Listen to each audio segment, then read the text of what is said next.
வெற்றிவேல் முருகனுக்கு அரஹரோஹரா. சூரன் ஆயுதமற்றவனாதல். சண்முகர் அளவு கடந்த கோபாவேசத்தோடு அனைவரையும் அழிக்க வல்ல சக்கராயுதத்தை சுழற்றி அசுரப்படைகளை நோக்கி வீசி எறிந்தார். அந்த சக்கராயுதமானது கோடி சூரியர்கள் ஏக காலத்தில் உதித்தது போன்ற நிலையில் ஒளியை உமிழ்ந்து கொண்டு அசுரர் படையினரில் ஏராளமான வீரர்களை கொன்று குவித்தது. அவ்வீரர்களின் சிலர் கை கால்கள், கண், காது, மூக்கு போன்ற அங்கங்கள் இழந்து உயிரிழந்தார்கள். அந்த மகாசக்தி வாய்ந்த சக்கராயுதத்தினால் மிகச்சிறந்த தேர்களும் யானைகளும் குதிரைகளும் நாசமாயின. ஒரு நொடி பொழுதிற்குள் அந்த போர்க்களம் கழுகு, காக்கை, பருந்து ஆகிய பறவைகள் வட்டமிடும் சுடுகாடாக மாறிவிட்டது. இவ்வாறாக சகல அசுர வீரர்களையும் கொன்று குவித்த அந்த சக்கராயுதம் தன்னுடைய வேலையை திறம்பட முடித்த பின் முருகப்பெருமானிடைய திருக்கரத்திலேயே வந்து அடைக்கலம் புகுந்து விட்டது. சூரபத்மனோ தம் இணைத்த படைகள் அனைத்தும் மாண்டு மடிந்து போனதை நினைத்து கதி கலங்கியவனாக மகாசக்தி வாய்ந்த பிரம்மாஸ்திரத்தை எடுத்து முருகன் மீது பிரயோகித்தான். அந்த அஸ்திரமானது பிரம்மதேவனுடைய வடிவத்தில் காட்சியளித்த வண்ணம் பலவாறாகவும் பயமுறுத்திய வண்ணமே வெளிப்பட்டு முருகரின் சமீபத்திற்கு நெருங்கி வந்தது. அப்பொழுது முருகரின் கரத்தில் இருந்த வேலாயுதம் அந்த பிரம்மாஸ்திரத்தை விழுங்கிவிட்டது. அதன் பிறகு சூரபத்மன் அவரை நோக்கி வைஷ்ணவாஸ்திரத்தை பிரயோகித்தான். அந்த அஸ்திரம் அநேக விஷ்ணுக்களாக உருவெடுத்து முருகரின் சமீபத்திற்கு செல்ல அதையும் வேலாயுதம் எடுத்து விழுங்கிவிட்டது. அதன் பிறகு சூரபத்மன் அவரை நோக்கி பாசுபதாஸ்திரத்தை விடுத்தான். அந்த பாசுபதாஸ்திரமோ சகல திசைகளிலும் ஒளி வெள்ளத்தை சிந்திய வண்ணம் பலவிதமான உருவங்களோடு வெளிப்பட்டு கணக்கில்லாத பாம்புகள், யமன்கள், பிசாசுகள், பூதகணங்கள் ஆகியவைகளெல்லாம் கக்கிக் கொண்டு மகா பயங்கரமான விதத்தில் முருகப்பெருமானை சமீபத்தது. ஆனால் என்ன ஆச்சரியம்! அந்த கொடிய பாசுபதாஸ்திரத்தை ஸ்ரீ குகப்பெருமான் தம்முடைய சின்னஞ்சிறு பிஞ்சு கையை நீட்டி பிடித்து விட்டார். இப்படியாக தான் விடுத்த மாபெரும் அஸ்திரங்களையெல்லாம் அச்சிறுவன் கையில் பட்டு வீணாகி போனதைக் கண்ட சூரபத்மன் பெரிதும் வருந்தி குழம்பியவனாக, இந்த சிறுவன் சாதாரணமானவன் அல்ல, என்னுடன் எதிர்த்து நின்று யுத்தம் புரிவதில் அதிசமர்த்தன்தான் என்று தனக்குள் நினைத்து வியந்தான். அப்பொழுது ஸ்ரீ ஸ்கந்த பெருமான் அவனை நோக்கி, அசுரனே, நான் முன்பே தேவர்களை எல்லாம் சிறையில் இருந்து விடுதலை செய்யும்படியாக உன்னிடம் கூறி எச்சரித்தேன். ஆனால் என் வார்த்தையை அப்பொழுது நீ செவி கொடுத்து கேட்காமல் அலட்சியமாக இருந்து விட்டாய். அதன் விளைவை இப்போதாவது நீ புரிந்து கொண்டாய் அல்லவா? ஒரு நொடி பொழுதிற்குள் இப்பொழுது உன்னுடைய லட்சம் வாகினி அசுரப்படைகளும் மாண்டு மடிந்து விட்டன. மேலும் உன் கிரீடம் முதலான ராஜ சின்னங்களும் என்னால் அறுத்தெறியப்பட்டது. இப்பொழுது நீ புத்தி மாறி தேவர்களை விட்டுவிடு. இல்லை என்றால் உன் மனதில் நீ என்னதான் நினைத்து கொண்டிருக்கிறாய் என்பதையாவது என்னிடம் வெளிப்படையாக கூறிவிடு. முன்பொரு சமயம் உன் தம்பியான தாரகனை நான் எப்படி சம்ஹரித்தேனோ அதை போலவே உன்னையும் அழித்துவிடும் நோக்கத்துடன் தான் நான் இப்பொழுது இங்கே உன் முன்னிலையில் வந்தேன். ஆனால் உன் மீது எனக்கு உண்டாகிய பச்சாதாபத்தின் காரணமாகத்தான் இதுவரையிலும் என்னுடைய வேலாயுதத்தை உன் மீது பிரயோகிக்க என் மனம் இடம் தரவில்லை. ஆனால் மகா கொடி அசுரனான உன் மீது இனியும் தயங்காமல் வேலாயுதத்தை வீசி எறிவேன். இது திண்ணம் என்று கூறினார். அந்த வார்த்தைகளை கேட்டதும் சூரபத்மன் சிறிது நேரம் தனக்குள் யோசனையில் ஆழ்ந்தான்.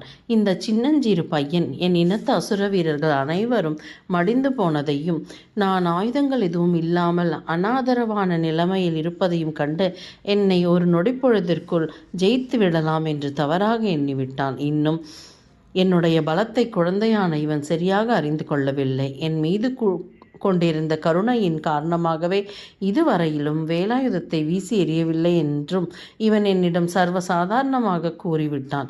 இவனுக்கு உணர்த்தவே போகிறேன். இவனை போன்ற ஏராளமானவர்கள் வந்தாலும் என் போன்ற ஒருவனை போரிட்டு வெல்லவே முடியாது. இப்பொழுதே நான் என்னுடைய நகரத்துக்கு சென்று என் வசம் அங்கிருக்கும் சகல படைகளையும் திரட்டி கொண்டு வந்து மீண்டும் இவனோடு போரிட்டு இவனை ஜெயிக்கவும் போகிறேன். அப்பொழுதுதான் என் வலிமை இவனுக்கு நன்றாக புரியும். முடியும்? இவ்வாறு தனக்குள் சிந்தித்து ஒரு முடிவுக்கு வந்த சூரபத்மன் ஒரு நொடி பொழுதிற்குள் மாயையினால் தன் பட்டினத்திற்குள் புகுந்து அங்குள்ள தன்னுடைய அழகான மாளிகைக்குள் நுழைந்தான். அவனுடைய மனப்போக்கை பரீட்சித்து பார்க்க விரும்பிய முருகப்பெருமானும் வேலாயுதத்தை வீசி எறிந்து கொள்ளாமல் அவன் போக்கிலேயே விட்டுவிட விரும்பினார். அதன் பிறகு ஸ்ரீ கந்த பெருமானை பிரம்மாதி தேவர்களும் வணங்கி நமஸ்கரித்து நூற்றுக்கணக்கான சோஸ்திரங்களால் அவரை புகழ்ந்து பாராட்டினார்கள். கண்கண்ட தெய்வமே, மனதினால் அறிய முடியாத தன்மை படைத்த தங்களுடைய அரிய பலமெங்கே? உங்களை எதிர்த்து அந்த சூரனால் எப்படி வெல்ல முடியும்? துர்குணமே உருவான அந்த கொடிய அசுரனை தாங்கள் இன்னும் கொள்ளாமல் உயிருடனேயே விட்டு வைத்திருக்கிறீர்களே, இதுவும் தங்களுடைய கேளிக்கைகள் ஒன்றுதானா என்று அவர்கள் முறையிட்டார்கள். அந்த முருகப்பெருமான், தேவர்களே, அந்த அசுரன் மறுபடியும் இங்கு திரும்பி வரும்பொழுது அவனை கண்டிப்பாக அழித்து விடுகிறேன், இது நிச்சயம் என்று கூறி அருளினார். உடனே தேவர்கள் அனைவரும் மகிழ்ச்சி பெருக்கோடு ஆரவாரம் செய்தார்கள். அப்பொழுது போர்க்களத்தில் மூர்ச்சித்து விழுந்து கிடந்த 1,09,000 வீரர்களும் பூதகணங்களும் அனைவரும் படைத்தலைவர்களும் முதலான சைனியங்கள் புடைசூழ ஸ்ரீ சண்முகப் பெருமானின் சன்னதியில் வந்து கூடினார்கள். அதன் பிறகு அவர்கள் அனைவரும் முருகப்பெருமானின் கட்டளைப்படி அசுரனுடைய நகரத்துக்குள் கொள்ளையிட புறப்பட்டு சென்றார்கள். அவர்கள் பெருத்த குதூகலத்தோடு மிகுந்த அட்டகாசத்தோடும் அசுரனுடைய கோட்டையின் முன்னால் வந்து நின்று அதன் வாசல்களை உடைத்து தகர்த்தெறிந்தார்கள். அந்த பேரிரைச்சலை கேட்ட கோட்டை வாயில் காப்பானோ அதிகோரன் 4 வித சேனைகளோடு வெளிப்பட்டு பூதகணங்களோடு போர் புரிந்தான். இரு தரத்தாருக்கும் அதிபயங்கரமான போர் நடந்தது. போரில் அசுரர்கள் தோல்வியடைந்தார்கள்.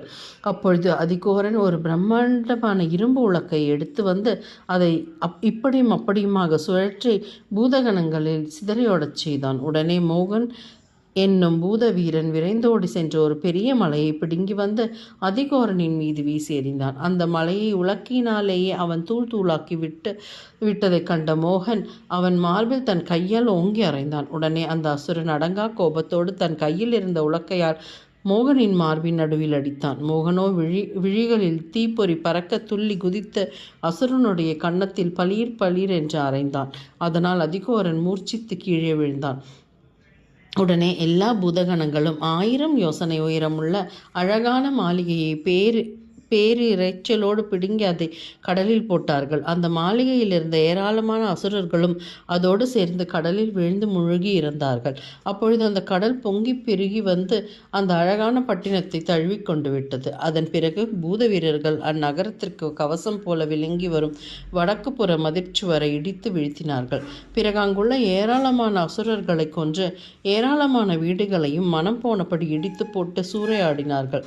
இவ்வாறு அந்த அற்புதமான நகரத்தை நாசமாக்கி முடித்துவிட்டு அனைவரும் மீண்டும் முருகப்பெருமானின் முன்னிலையிலே வந்து குழுமினார்கள்.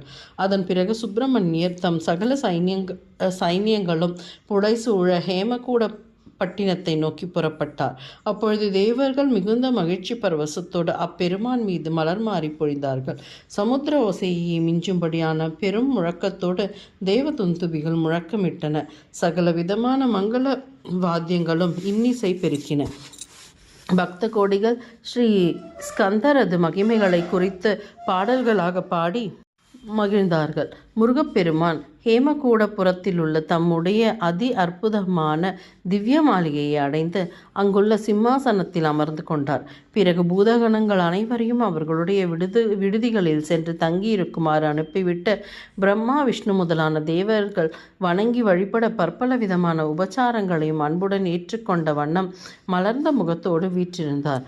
அப்பொழுது வானவெளியில் பவனி வந்து கொண்டிருந்த சூரியன் சிவபாலனாகிய சண்முகருடைய வெற்றியை கண்டு மகிழ்ந்து அச்சம் தெளிந்த சிவந்த நிறத்தில் ஜொலித்த வண்ணம் மேற்கு திசை கோடியை நோக்கி விரைந்து சென்று கடலுக்குள் மூழ்கி தன்னை மறைத்து கொண்டான். இங்கே இப்படி இருக்கும் பொழுது அங்கே சூரபத்மனோ அன்றிரவு முழுவதும் தன் மாளிகையில் உறக்கமே இன்றி பொழுதை கழித்தான். யுத்தத்தை பற்றி தன் மனைவி பத்ம கோமலையோடு நீண்ட நேரம் ஆலோசனை செய்து கொண்டிருந்தான். அப்பொழுது அவனுடைய மைந்தனான பானுகோபன் தன் தந்தையை பார்த்து விட்டு போவதற்காக அங்கே வந்தான். அவன் யுத்தத்தில் தான் வெற்றியை அடைவதற்காக செய்து கொண்டிருந்த அந்தந்த மந்திரத்திற்குரிய ஜெபம், ஹோமம், தர்ப்பணம், சண்டை பயிற்சி, மாயை முதலானவைகளை எல்லாம் அப்படியே நிறுத்திவிட்டு யுத்தத்தின் பொருட்டு மன வருத்தத்தில் திளைத்திருந்த தன் தந்தையிடம் சிறிது நேரம் பேசிக்கொண்டிருக்க விரும்பினான். அப்பொழுது அவன் முந்தைய தினத்தில் தனக்கு ஏற்பட்ட அனுபவங்களை எல்லாம் தந்தையிடம் விவரமாக கூறினான். பானுகோபன் தன் தந்தையை நோக்கி, அப்பா, நானே அந்த முருகனோடு போரிட்டு வெல்ல கருதி சகலவிதமான படைகளோடும் ஆயுதங்களோடும் புறப்பட்டு செல்ல தயாராக இருந்தேன். ஆனால் தாங்களோ என்னிடம் ஒரு வார்த்தை கூட சொல்லாமல் அந்த சிறுவனோடு போர் புரிய சென்றீர்கள். வயதில் சிறியவனான ஒரு பாலகனோடு நீங்கள் போரிட்டு வெற்றி அடைந்தாலும் சரி அல்லது தோல்வியை தழுவிக்கொண்டாலும் சரி, அதனுடைய விளைவு அவமானம் ஒன்றுதான். ஆகையால் இனியும் நீங்கள் அவனோடு யுத்தம் புரிய நினைக்காதீர்கள். தாங்கள் மட்டும் எனக்கு உத்தரவு கொடுத்தால் நாளை காலையிலேயே நான் சென்று அவனை வென்று விடுவேன். என்னுடைய வெற்றி செய்தியை தூதனின் மூலமாக கேள்விப்பட்டு தாங்கள் பெரிதும் உவகை கொள்வீர்கள் என்று கூறினான். மகனே, நீ சொல்வதெல்லாம் சரிதான். ஆனால் இந்த பாலகனை போரிட்டு வெல்வதென்பது சுலபமான காரியம் அல்ல. அது என்னை தவிர வேறு யாராலுமே முடியாதது. ஆகையால் நீ வீரபாகுவையும் அவனுடைய பூதப்படையினரையும் என்னுடைய கட்டளின் பேரில் வென்று வருவாயாக என்றான் சூரபத்மன். பானுகோபனும் அளவு கடந்த மகிழ்ச்சியோடு தந்தையிடம் விடை பெற்று கொண்டு தன் மாளிகையை நோக்கி திரும்பிச் சென்றான். அப்பொழுது அவனை நோக்கி விரைந்து வந்த சில தூதர்கள் அந்த நகரம் பூதசேனையினரால் கொள்ளையடிக்கப்பட்டதையும், மாளிகை கோட்டை சமுத்திரத்தில் எரியப்பட்டதையும், வீடுகள் எல்லாம் இடித்து தகர்க்கப்பட்டதையும், அதிகோரன் மாண்டு போனதை பற்றியும் அவனிடம் தெரிவித்தார். அதை கேட்டதும் அளவு கடந்த கோபாவேசத்தில் மூழ்கிய பானுகோபன் மயன் என்னும் அசுர சிற்பியை அழைத்து அந்நகரில் உள்ள வீடு, வாசல், கோட்டை, கொத்தளங்கள் அனைத்தையும் முன்பிருந்தது போலவே நிர்மாணிக்கும்படியாக உத்தரவிட்டான். பிறகு மகாகாயன் என்பவனை 10,000 வாகினி சேனைகளுடன் அனுப்பி நகரை காவல் புரிந்து வரும்படி உத்தரவிட்டான். பிறகு அவன் இரத்தினங்களால் இழைக்கப்பட்டிருக்கும் தன்னுடைய மாளிகையை நோக்கி சென்றான். மறுநாள் காலை பொழுது விழுந்ததும் பானுகோபன் தன் நித்திய கர்மங்களை எல்லாம் முடித்து கொண்டு தவத்தில் ஈடுபட்டிருக்கும் தன் பாட்டியாராகிய மாயையை பிரத்யேகமாக மனதில் எண்ணினான். அவனை நோக்கி மாயை வந்தபோது அவன் அவளை வணங்கி வழிபட்டுவிட்டு வீரபாகுவினால் தனக்கு ஏற்பட்ட அவமானத்தை பற்றியும் அவளிடம் கூறினான். இனிதான் எப்படி நடந்து கொள்ள வேண்டும் என்று அவளிடம் புத்திமதிகளையும் கேட்டான். அதற்கு அசுரமாயை, பானுகோபா, உங்கள் இனத்தவரால் பிரம்மா, விஷ்ணு முதலான தேவர்கள் பெரிதும் துன்பத்திற்கு ஆளாகிவிட்டார்கள். ஆகையால் யுத்தத்தில் உங்களுக்கு எப்படி வெற்றி கிட்டும் என்று கூறினாள்.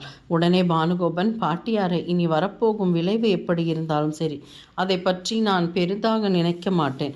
ஆனால் இப்பொழுது யுத்தத்தில் வீரபாகுவை நான் எப்படியும் வென்றே ஆக வேண்டும் என்று வேண்டினான். உடனே மாயை அவனிடம் ஒரு அஸ்திரத்தை கொடுத்து, என் பேரனே, இந்த அஸ்திரம் எதிரிகளை மோகத்தில் ஆழ்த்திவிடக்கூடிய தன்மை வாய்ந்ததாகும். இன்றைய தினம் யுத்தத்தில் உனக்கு வெற்றி உண்டாகப் போவது நிச்சயம் என்று கூறிவிட்டு அங்கிருந்து வெளியேறி சென்று விட்டாள். அதன் பிறகு பானுகோபன் தன் கையில் வில்லை எடுத்துக்கொண்டு ஏராளமான பானங்கள் நிறைந்த அம்புரா துணியை மாட்டிக்கொண்டான். பிறகு அவன் தன் உடலில் கெட்டியான கவசத்தை அணிந்து கொண்டு வாயு, அக்னி, யமன், சந்திரன், சூரியன், பிரம்மா, விஷ்ணு ஆகிய தேவர்களுடைய திவ்யமான அஸ்திரங்களையும் அஸ்திரங்களிலேயே அதிக மேன்மை வாய்ந்ததான பாசுபதாஸ்திரத்தையும் தன்னோடு எடுத்துக்கொண்டு 10,000 வாகினி எண்ணிக்கை கொண்ட தேர், குதிரை, யானைகளுடன் 20,000 வாகினி எண்ணிக்கை கொண்ட படைகளோடும் யுத்த களத்தை நோக்கி புறப்பட்டு சென்றான். அப்பொழுது பேரிகை முதலான வாத்தியங்கள் பெரும் முழக்கத்தோடு ஒலித்தன. படைகள் எழுப்பிய புழுதிகள் சூரியனையே மறைத்துவிடக்கூடிய அளவுக்கு பொங்கி பெருகி திசைகள் நெடுங்கிலும் பரவின. யானைகள் எல்லாம் மேகக்கூட்டத்தில் நடந்து சென்று மேக ஜலத்தை பருகி அந்த நீர்த்தாரைகளை தங்களது துதிக்கைகளால் மலைகள் மீது அருவிகளாக கொட்டின. குதிரைகளோ சூரிய மார்க்கத்தில் அடியெடுத்து வைத்து வேகமாக ஓடிச் சென்றன. இரத சக்கரங்களின் கிரீச் கிரீச் என்ற ஒலிகள் பேரொலியாக எழுப்பி கேட்டன. தீப்பொறி பறக்கும் சிவந்த விழிகளையும் கடுமையான சரீர பொலிவையும் செம்பட்டை மயிர்களையும் கொண்டிருந்த அசுர வீரர்கள் அதிக ஆர்வத்துடனும் பேரிரைச்சலோடும் போர்க்களத்துக்கு புறப்பட்டு சென்றார்கள்.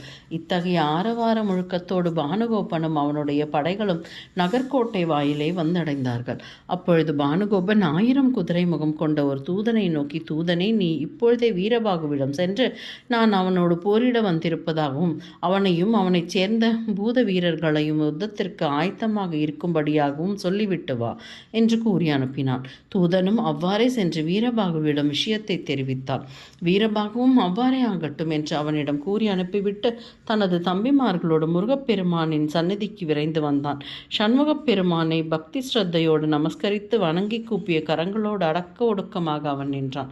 அவனை நோக்கி, சுப்பிரமணியர் வீரபாகுவனோடு யுத்தம் செய்வதற்காக அசுரகுமாரன் தனது 1000 வாகினி பூதங்களோடு 1,08 வீரர்களோடும் சேனாதிபதிகளோடும் புறப்பட்டு வந்திருக்கிறான். நீயும் என்னுடைய கட்டளைப்படி அவனோடு அஞ்சாமல் போரிட்டு செல்வாயாக. ஆனால் அவன் யுத்தத்தில் உங்கள் மீது மாயாஸ்திரத்தை பிரயோகிக்கப் போகிறான். அதனால் நீங்கள் அனைவரும் மயங்கி விடுவீர்கள் என்பதை திண்ணம். ஆனால் அதற்கு நீ வீணாக மனம் வருந்தி கலங்காதே. நம்முடைய திவ்யமான வேலாயுதத்திற்கு முன்னால் அந்த மாயாஸ்திரம் சக்தி இழந்துவிடும் என்று கூறி அவனுக்கு விடை கொடுத்து அனுப்பினார். அதன் பிறகு வீரபாகு தன்னுடைய பூத வீரர்களோடு யுத்த பேரிகைகள் முழக்கமிட போர்க்களத்திற்கு புறப்பட்டு சென்றான். இரு தரப்பினருக்கும் மிக கடுமையான போர் மூண்டது. அவர்கள் ஏராளமான ஆயுதங்களை ஒருவர் மீது ஒருவர் பிரயோகித்துக் கொண்டார்கள். அதனால் அசுரப்படை வீரர்கள் பலருக்கு கை கால்கள் முறிந்தன, மரணம் ஏற்பட்டன. பூத வீரர்கள் அசுர வீரர்களின் கால்களை பிடித்து இழுத்து வாரிவிட்டு கொண்டிருந்தார்கள். இம்மாதிரியாக ஏராளமான அசுர வீரர்கள் பூதகணங்களின் கைகளில் சிக்கி உயிரிழந்தார்கள். பூதகணங்கள் விடுத்த அஸ்திரங்களுக்கும் அநேக அசுரர்கள் இரையாகி மாண்டார்கள். தான் இனத்த அசுர வீரர்கள் ஏராளமாக மடிந்து போனதையும் கண்ட பானுகோபன் அளவு கடந்த கோபாவேசத்தோடு தன்னுடைய ரதத்தை யுத்த களத்தை நோக்கி செலுத்தச் செய்து கையில் வில்லை ஏந்திய வண்ணம் வந்தான். உடனே வீரபாகும் அவனுக்கு எதிரில் அத்தியாவேசமாக புறப்பட்டு வந்தான். சண்டையிடுவதில் அதிசமர்த்தர்களான அவ்விருவருக்கும் ஏராளமான பானங்களை ஒருவர் மீது ஒருவர் பிரயோகித்து மும்முரமாக போரிட்டார்கள். தேவாசுரர்களான அவ்விருவரும் ஒரு வினாடி பொழுதிற்குள் தேவலோகம், பிரம்மலோகம், விஷ்ணுலோகம், சகல சமுத்திரங்கள், திக்குகள், சக்கரவாலகிரி ஆகிய இடங்கள் அனைத்திற்கும் சென்று திரும்பி ரதத்தில் இருந்த வண்ணமே அதி ஆவேசமாக யுத்தம் புரிந்தார்கள். வெற்றிவேல் முருகனுக்கு அரஹரோஹரா.